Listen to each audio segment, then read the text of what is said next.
So hello and welcome to Mixologist. On today's episode, what we're gonna do is I've got this Carb in. Unfortunately, that one of the screws here, the aluminium completely wore off. So therefore, when you try to screw the bowl into the primary bowl in this Carb, it just isn't holding anything. And let me show you a little bit of a close-up what it is. It's there. So this is the problematic one. So what we're going to do is we're going to Heli coil it, which is basically a three-step process.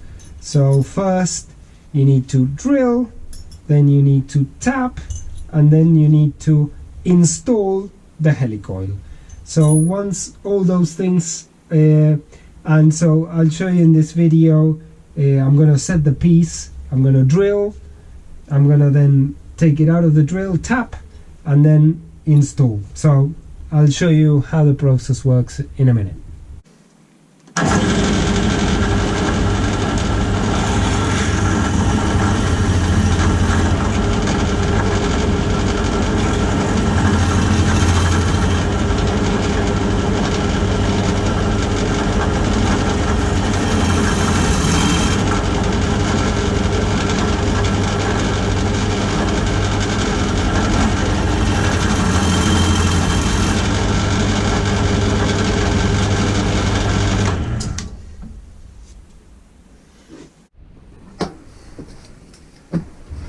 So step one is complete now. We've got the hole, and now what I need to do is use this tap to carefully kind of tap it out, get it ready for the insert, and it's as simple as that, really.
Okay, so now what I'm going to use a bit of Loctite 680 to try and install this and retain it in place, and this will be the end of the repair.